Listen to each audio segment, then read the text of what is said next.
Satu. Pengertian kerapan sapi.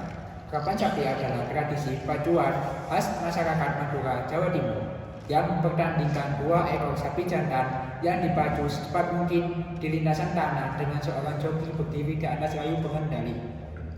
Tradisi ini bukan sekedar hanya olahraga rakyat, tetapi juga simbol identitas budaya, prestise sosial, dan kebanggaan komunitas.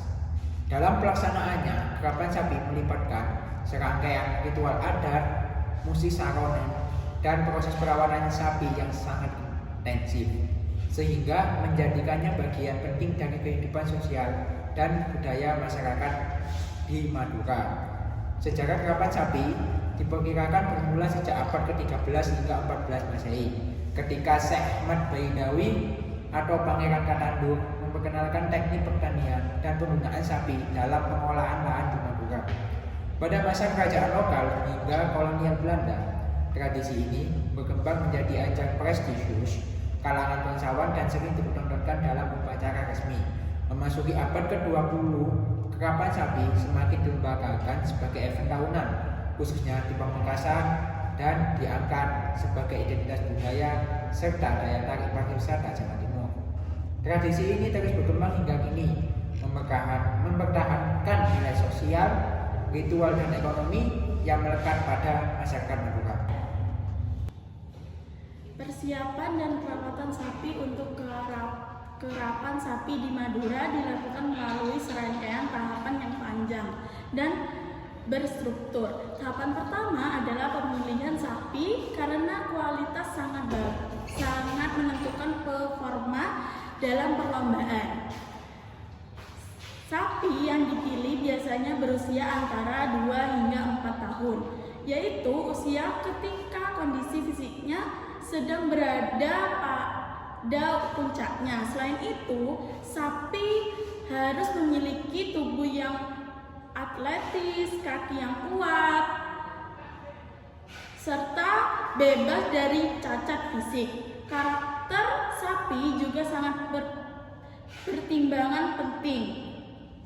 Sapi yang agresif dan responsif dinilai lebih cepat mengikuti perintah joki serta mampu menjaga kecepatan saat perlombaan. Tidak kalah penting, sapi harus memiliki stamina dan nafas panjang agar dapat berlari sampai garis finish tanpa kehilangan tenaga. Setelah pemilihan sapi dilakukan, sapi dijaga menjalani pola perawatan sehari yang berlangsung selama berbulan-bulan sebelum lomba. Perawatan ini mencakup pemberian pakan kualitas tinggi serta rumput pilihan, singkong, jagung, ubi, serta tambahan kuning telur, madu, dan jamu tradisional untuk meningkatkan kualitas otot dan stamina. Selain itu, sapi rutin diberikan suplemen berupa air kelapa, madu, ramuan herbal yang berfungsi memperkuat pernafasan serta mempercepat pemulihan tubuh setelah latihan. Yang ketiga yaitu latihan fisik. Menjadi bagian penting dalam rangkaian persiapan sapi dilatih berlari secara rutin untuk melatih kecepatan dan berkekompakan, terutama karena kerapan sapi dilakukan secara berpasangan. Selain itu, latihan beban atau yang dikenal sebagai batun dilakukan dengan cara sapi menarik beban berat sehingga otot kaki, bahu, panggung menjadi lebih kuat. Sapi juga dibiasakan mengikuti perintah joki baik melalui pecut maupun isyarat tertentu agar respon mereka saat lomba menjadi cepat dan tepat. Perawatan tubuh sapi tidak kalah penting. Pijatan atau urut sapi dilakukan menggunakan minyak tradisional untuk melemaskan otot, melancarkan peredaran darah, dan mengurangi stres setelah latihan. Sapi juga dimandikan setiap kebersihan dan mencegah penyakit. Sementara minyak kelapa dan minyak khusus dioleskan pada bulunya agar terlihat mengkilap dan membuat tubuhnya terasa lebih ringan saat berlari. Menjelang perlombaan, biasanya 2 minggu terakhir, intensitas latihan dikurangi agar sapi memiliki waktu pemulihan penuh. Sebaiknya pakan nutrisi diperbanyak untuk meningkatkan cadangan energi. Pada tahap ini, sapi juga dijauhkan dari betina agar tetap agresif, dan seluruh perlengkapan lomba seperti kaleles, pangonom, dan pecut diperiksa serta disesuaikan agar aman dan nyaman digunakan. Pada hari perlombaan, sapi melakukan pemanasan dengan jogging ringan untuk mengaktifkan otot. Mereka kemudian diberikan ramuan stamina tambahan. Sebelum memasuki lintasan, joki juga melakukan pelarasan agar terakhir untuk memastikan sapi bergerak kompak sebagai bagian dari tradisi dan kebanggaan. Sapi dihias dengan pernak-pernik khas Madura sebelum ditampilkan di arena. Setelah lomba selesai, sapi tidak langsung kembali berlatih. Mereka diberikan air kelapa dan madu untuk mempercepat pemulihan, serta dipijat untuk mengembalikan kondisi otot agar tidak tegang. Sapi kemudian beristirahat selama beberapa hari tanpa aktivitas berat dan tetap diberi pakan nutrisi tinggi untuk mengembalikan energi yang dipakai selama perlombaan. 3. Di sini saya menjelaskan tuntutan dari acara karavan sapi ini, yaitu yang pertama adalah karena sesi kedatangan dan pembukaan lomba. Nah, pada pagi hari perlombaan karavan sapi ini, itu peserta joki itu siap tiba di arena perlombaan yang telah ditentukan. Di lokasi panitia melakukan registrasi ulang dan pengecekan administrasi terhadap pasangan sapi yang akan berlaga. Memastikan jumlah peserta sesuai daftar, memverifikasi nomor undian, dan menentukan urutan start dan kehadiran pejabat lokal kerap menjadi bagian pembukaan. Misalnya maupun bupati ataupun tokoh masyarakat itu sendiri yang memberikan sambutan resmi sebagai simbol penghormatan terhadap tradisi ini. Nah, pada ini juga berfungsi sebagai momen pengenalan sekaligus pemanasan, yaitu sapi berjalan perlahan dalam barisan, yaitu dengan kereta kayu atau disebut dengan kaleles, ditarik oleh joki, dan sementara penonton itu memadati pinggir-pinggir lintasan yang sudah disediakan oleh panitia. Dalam bagian literatur tradisi, sesi ini parade ini penting karena menunjukkan keanggunan sapi maupun dekorasi dan persiapan peserta dengan matang. Nah, selanjutnya itu babak penyisian atau babak pertama, yaitu yang pertama ini adalah setelah parade akan pembukaan resmi ini.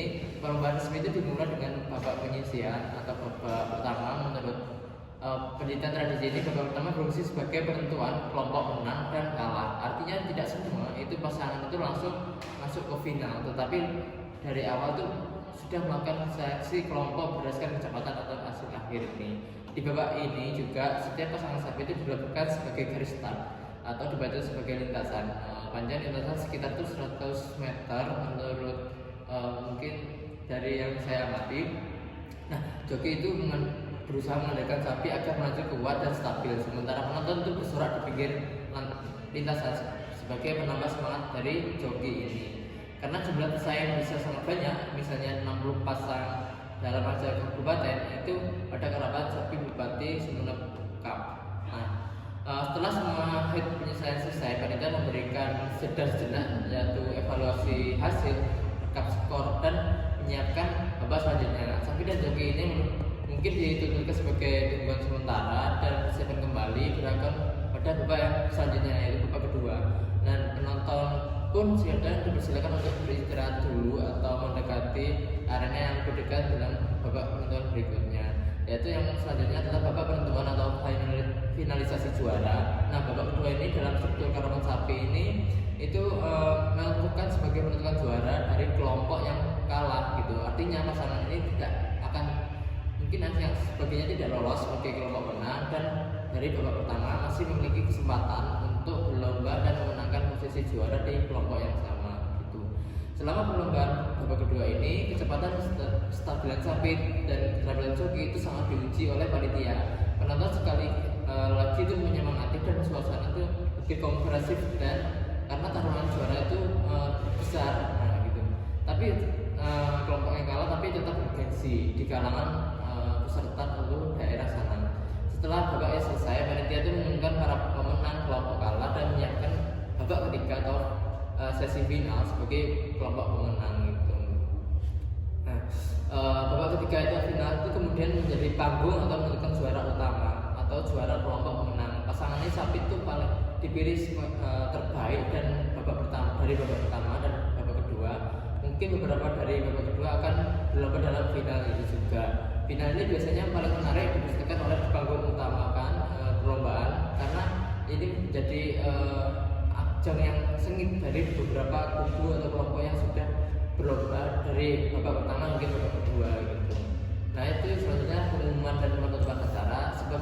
Setelah babak final perlombaan itu selesai, panitia akan segera melakukan rekapitulasi atau hasil lomba dari menyiapkan agenda pengumuman pemenang. Pengumuman pemenang ini juga dilakukan atas panggung kecil atau area khusus yang sudah terlihat oleh penonton.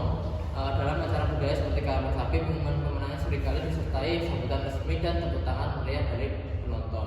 Nah, acara penutupan biasanya itu juga mencakup dari ucapan rasa syukur, penghargaan, terus panitia dan pejabat itu hadir mungkin memberikan sambutan singkat tentang nilai tradisi atau kelestarian budaya dan terima kasih kepada peserta dan penonton.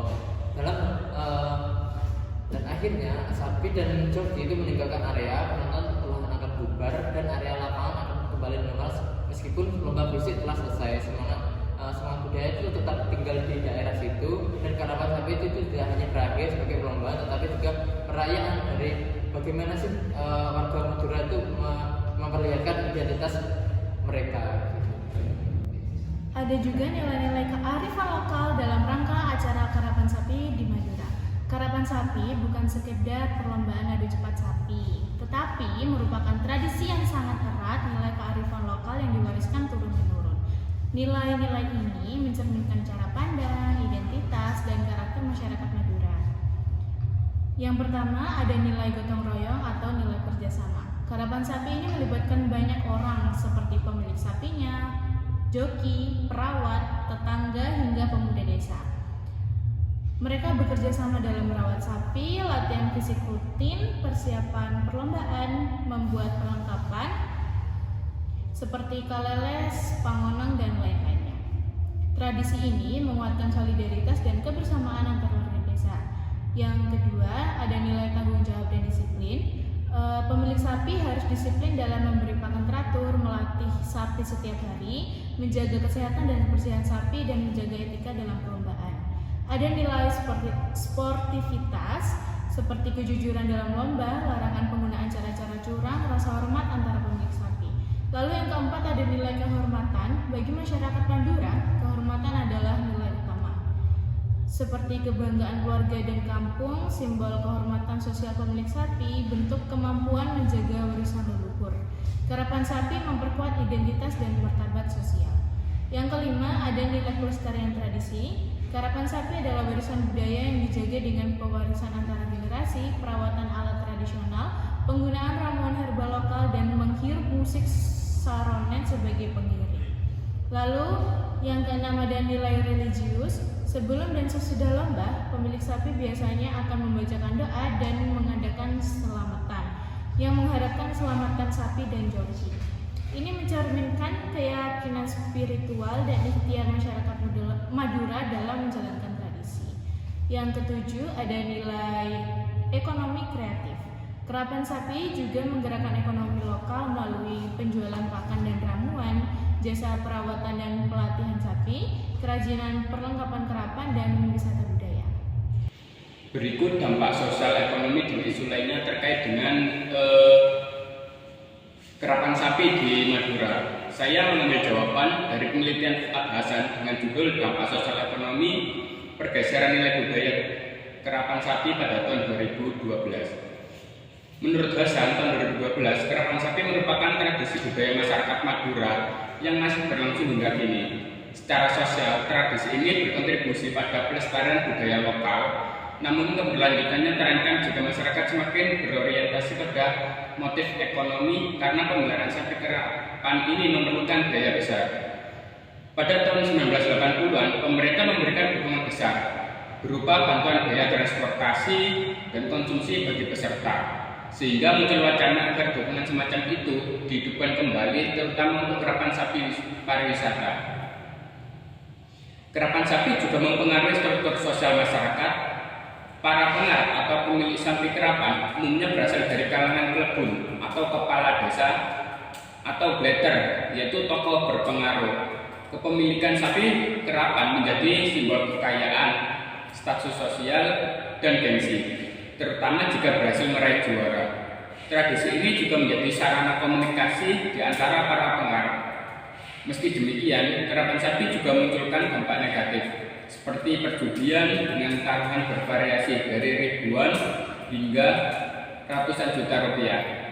Pertikaian akan carok dapat terjadi apabila muncul kecurangan dalam perlombaan, diperparah dengan karakter blatter yang kerap membawa senjata tajam. Dari sisi ekonomi, pengkerap tidak mendapatkan keuntungan finansial langsung, tetapi kerapan sapi menimbulkan multiplier effect bagi masyarakat. Banyak pihak memperoleh pendapatan seperti tenaga kerja dalam tim kerapan, yaitu tukang tongko, tambeng, getak, tonja, dan gubra, pemasok pakan, pedagang makanan dan kerajinan, serta pelaku usaha penginapan dan travel. Kunjungan wisatawan yang meningkat dari tahun 2005 sampai 2010 turut menambah pendapatan daerah melalui retribusi dan pajak. Di sisi lain, kerapan sapi menimbulkan keprihatinan terkait perlakuan kasar terhadap sapi. Untuk membuat sapi berlari cepat, joki kerap menggunakan paku, cuka, sambal atau balsem yang menyebabkan luka bahkan pendarahan pada hewan.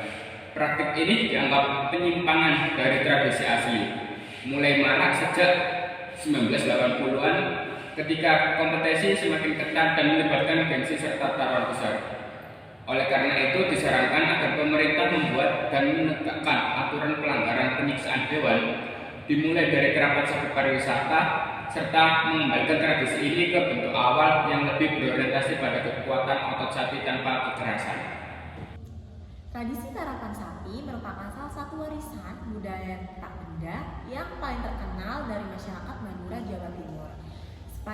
Sebagai ajang balap sapi yang telah berlangsung selama ratusan tahun, karapan sapi tidak hanya menjadi bentuk hiburan rakyat, tetapi juga simbol kehormatan, status sosial, dan identitas kultural masyarakat Madura. Namun, di tengah perubahan sosial dan modernisasi, tradisi ini menghadapi berbagai tantangan sehingga upaya pelestarian perlu dilakukan secara berkelanjutan.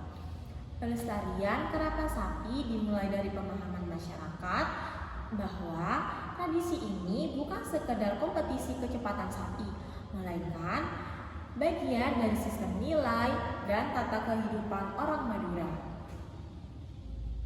Sapi kerapan diperlakukan bukan sebagai hewan biasa, tetapi sebagai aset keluarga yang dirawat seperti anggota keluarga.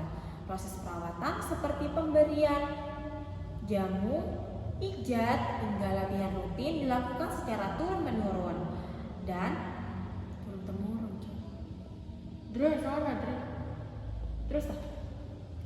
mengandung nilai kearifan lokal. Upaya mempertahankan langkah-langkah perawatan tradisional tersebut menjadi salah satu bentuk pelestarian yang penting. Di tingkat komunitas, pelestarian dilakukan melalui penyelenggaraan karapan sapi secara rutin di berbagai kabupaten di Madura seperti Bangkalan, Sampang, Pamekasan, dan juga Sumedang. Pemerintah daerah turut berperan dengan memasukkan karapan sapi sebagai agenda wisata tahunan yang tidak hanya memberi ruang bagi regenerasi joki dan pemilik sapi, tetapi juga memperkenalkan tradisi tersebut kepada wisatawan. Dalam beberapa tahun terakhir, festival budaya seperti Piala Presiden dan karapan sapi tradisional menjadi ajang revitalisasi nilai asli karapan tanpa unsur kekerasan yang berlebihan. Pendidikan budaya juga menjadi strategi utama dalam pelestarian. Sekolah, sanggar budaya, dan kelompok masyarakat mulai mengenalkan karapan sapi melalui cerita, dokumentasi audiovisual, dan kegiatan ekstrakurikuler. Langkah ini bertujuan menumbuhkan rasa memiliki pada generasi muda agar mereka memahami tradisi ini bukan hanya sebagai tontonan, tetapi juga identitas budaya yang patut dijaga. Selain itu, adaptasi modern juga dilakukan agar tradisi ini tetap relevan. Salah satu contohnya adalah upaya mengembangkan karapan sapi ramah hewan yang mengurangi potensi kekerasan terhadap sapi. Pemerintah bersama komunitas lokal berusaha memperbaiki regulasi mengawasi penggunaan alat pacu serta memberikan edukasi mengenai perawatan sapi yang sesuai etika. Dengan cara ini, karapan sapi dapat bertahan tanpa mengorbankan nilai kemanusiaan maupun kesejahteraan hewan. Pelestarian juga menyentuh aspek ekonomi. Banyak keluarga Madura menggantungkan karapan sapi, menguntungkan pendapatan pada ekosistem karapan sapi. Peternak, pelatih, pembuat kereta kayu, produsen jamu tradisional, hingga pedagang perlengkapan sapi. Pemerintah daerah dan lembaga budaya mendorong penguatan ekonomi lokal melalui pelatihan usaha, promosi produk, dan pemberdayaan komunitas. Ketika nilai ekonomi tradisi meningkat, masyarakat pun lebih termotivasi untuk melestarikannya. Secara keseluruhan, pelestarian karapan sapi Madura tidak dapat dipisahkan dari upaya menjaga identitas budaya masyarakat setempat. Tradisi ini bukan hanya tentang kecepatan sapi di lintasan balap, tetapi juga representasi jati diri orang Madura yang menjunjung tinggi keberanian, kehormatan, dan solidaritas sosial. Melalui kolaborasi antara masyarakat, pemerintah, akademisi, dan generasi muda, karapan sapi dapat terus hidup sebagai warisan budaya yang